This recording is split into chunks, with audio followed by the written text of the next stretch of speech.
right now at 560theanswer.com. This is Chicago's Morning Answer with Dan Proft and Amy Jacobson on AM 560. The Answer.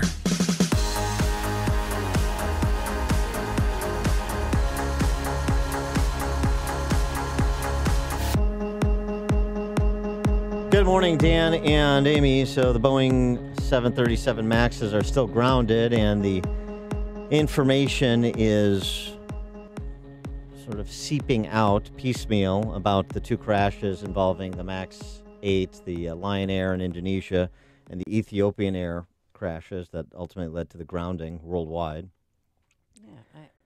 There's a lot of questions, and the questions are extending beyond what everyone in the media has been focused on, which is just the software in the cockpit. Well, we learned yesterday that the Lion Air, that actual plane that crashed and killed several hundred people, the day before, an off-duty pilot helped steady that same exact aircraft by disabling a sensor. He decided he wanted to jump on the plane, and he was a pilot, so he sat in the cockpit. And, I mean, it's just remarkable that information didn't get out until yesterday. That should have come out the day that it happened, that he disabled that, sensor so that plane didn't crash. And then the next day it crashes and kills everyone on board. Which seems very irresponsible. Yeah, it's also more complicated than that. Wally Magathan, who is an airline pilot, Air Force pilot, C-5 Galaxy flight instructor. Wow. He spoke to James Fallows, who summarized his views over at The Atlantic, where Fallows writes. He makes a couple of points. Boeing 737 MAX has different handling characteristics from previous 737 models because its engines are in a different place on the wings. This new engine placement increased the tendency of the plane to pitch up, nose upward, in a way that could increase the risk of stall. The MCAS system software was added to offset this tendency when detected and when the plane was being hand-flown by automatically pointing the nose back down. So this is now we get into the engineering, the actual design of the plane.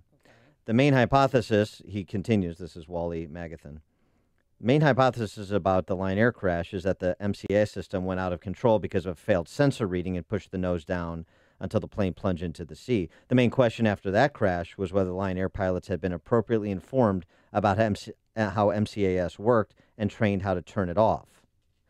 So there's this other issue of Boeing's information about the software system in the flight manual and the training of pilots to handle that.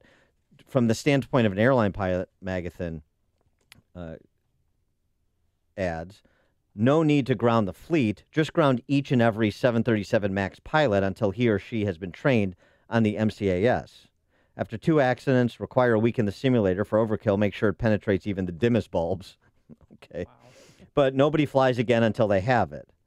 In effect, that grounds the fleet, but only for so long as the training takes. But that's speaking as a pilot, just on the technical nature of it, the corrective action that could be taken. He understands that for public consumption and the politics of it, that ultimately grounding the fleet was necessary to instill confidence in airline safety among the body politic.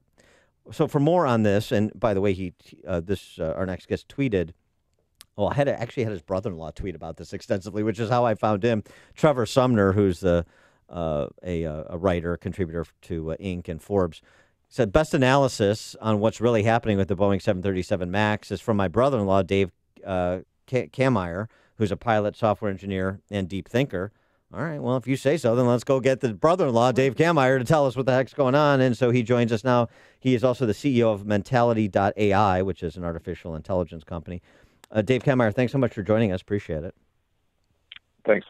So how do you respond to what one of your colleagues, at least in flight, Wally Magathan, had to say about Lion Air and about this the controversy surrounding this software system?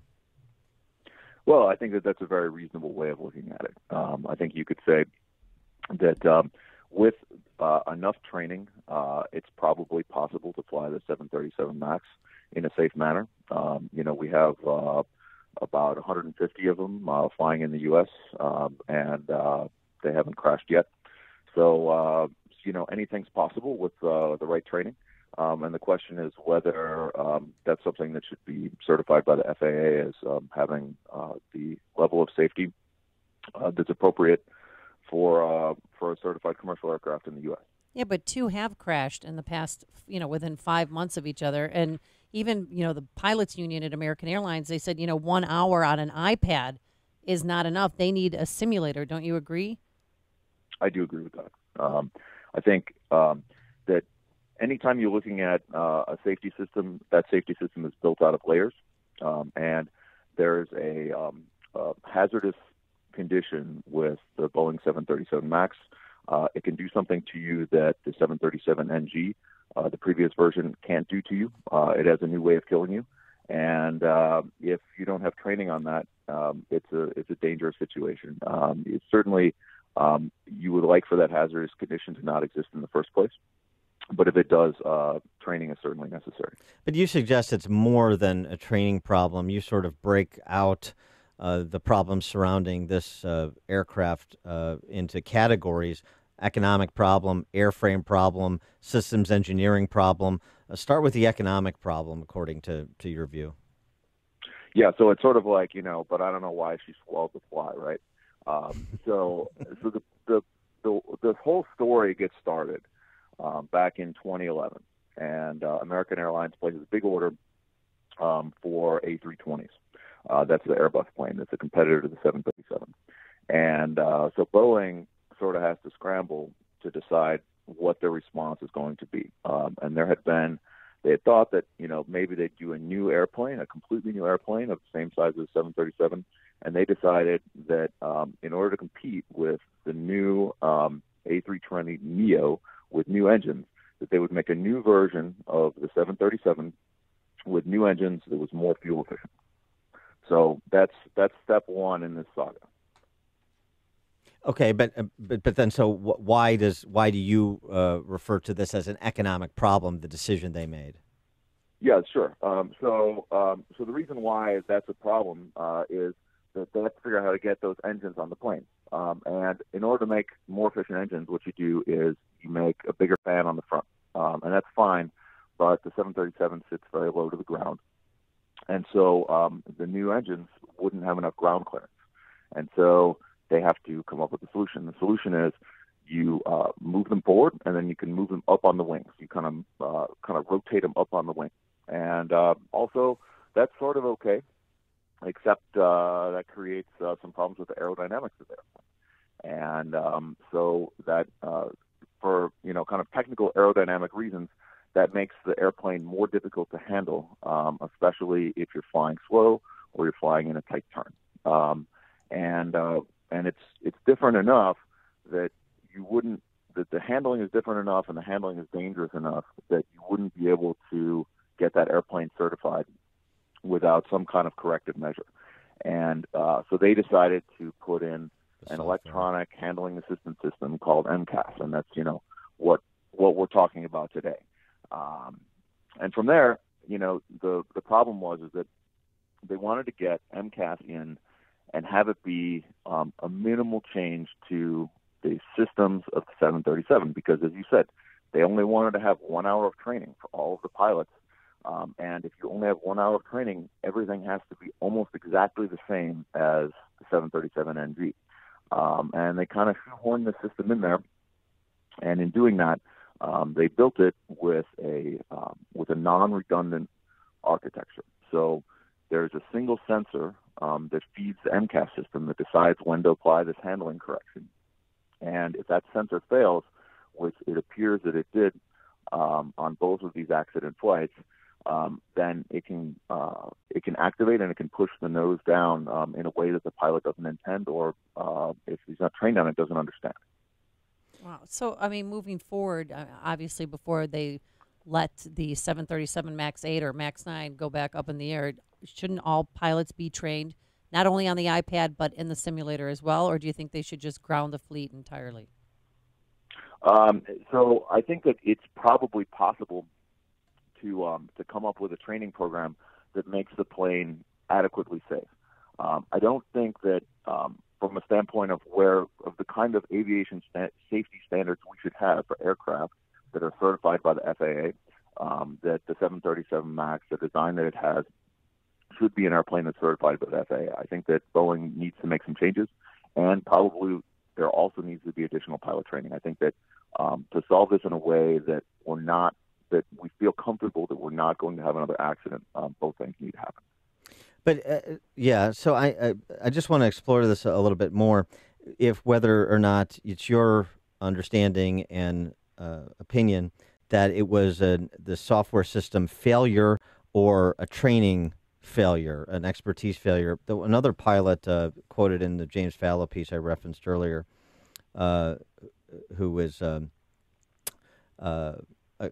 worked on decades as a crash investigator for NASA, FAA, Airline Pilots Association. He told Fallows, MCAS, the software system, not supposed to be operative with the autopilot engaged. Further, when MCAS operates, it will move the pitch trim wheel. Neither report of the two crashes discusses any unwanted trim motion. Ergo, this doesn't represent an actual MCAS malfunction. It would actually have been useful to know whether this crew made any maintenance logbook entries about this incident. The report also discusses the auto throttle malfunction, which has no bearing on MCAS. There's no relationship between them. So just going back again, are we zeroing in on training, on software, or is it something that's more problematic holistically with the plane? Well, sure. And I can't speak to that report specifically. It certainly appears to me, based on the information that's been released on the Lion Air flight and more limited information that we have from the Ethiopian flight, that it's certain that the MCAS activated on the Lion Air flight, and it looks almost certain that it did on Ethiopian. We'll find out probably a little bit more of that in the coming days and weeks. So I think that we can be fairly confident that MCAS itself is the problem, and an inadvertent activation of that system is the problem. I think what we don't know is exactly why that happened.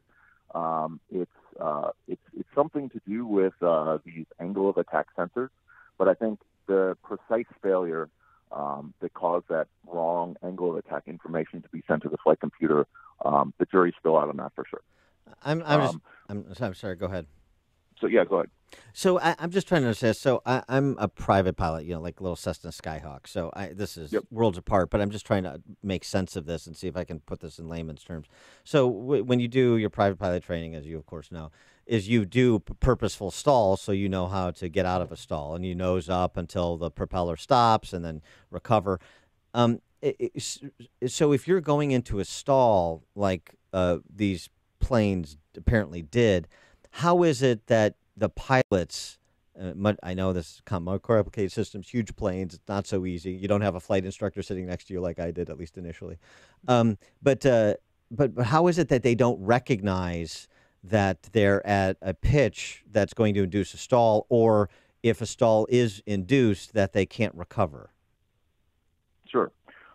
So there's two scenarios here. One is the scenario that MCAS was designed to address. And so what that is that when you do a stall, in a Cessna, that happens because you bring the nose up very high. Right. And what happened with the change on the engines on the 737 MAX was that if you brought the nose up not quite so high, so if we're talking about angle of attack, it's usually you think about you stall at about 18 degrees, depending on the plane. And if you brought the nose up on the 737 MAX more than about 12 or so, it would have a tendency to actually want to climb further and bring you into a more stalled condition. And so they call that negative dynamic stability. And FAA won't certify a plane that has negative dynamic stability or negative stick forces in that case. That the plane kind of wants to go out of control. It would be the same thing in a car, it's like oversteering. So what MCAS is supposed to do is it has this little sensor on the side of the plane that detects when you're going over 10 or 12 degrees of angle of attack. And when it detects that, it gives you a little nudge. It pushes the yoke a little bit forward, and it does that through the trim system so that it brings you back to stable flight. So that's the intention. The comes in when that sensor gives an incorrect reading, and it tells the computer that it's about to stall, and that computer then sort of pushes the nose down, and it still thinks that it's going to stall over and over and over again, and keeps pushing the nose down. And if the pilots don't arrest that, it'll push the nose down until they hit the ground. And if you're just taking off when that happens, then you don't have the time to recover, even if you recognize what's happening by looking at the altimeter or something. Right, and so in both of these cases, too, there's another kind of wrinkle about how this system operates. It only operates in certain circumstances. So it only operates when the plane is being hand-flown. It doesn't operate when it's on autopilot. And it only operates when the flaps are up. And the flaps are something that in most aircraft you use on takeoff and on landing. Mm-hmm. And so if you have a failure in the sensor for the entire flight, which it appears on both of these accident flights that both of them did, then they got up to, 1,000 feet or so. And just like normal, they retracted the flaps. As soon as they retracted the flaps, the little light inside the computer came on and said, okay, I'm active. And it started pushing the nose down, and then the pilots had to deal with it. I see. Very interesting. Dave Kammeyer is the CEO of Mentality.ai, an artificial intelligence company, pilot, software engineer. Thanks so much for your time. Your brother-in-law was right in terms of you explaining this, so we appreciate your time and insights. Thanks so much. Thanks for having me on. And he joined us on our turnkey.pro answer line. Connect with Dan and Amy using the AM560 mobile app. Download it today at 560theanswer.com/mobile.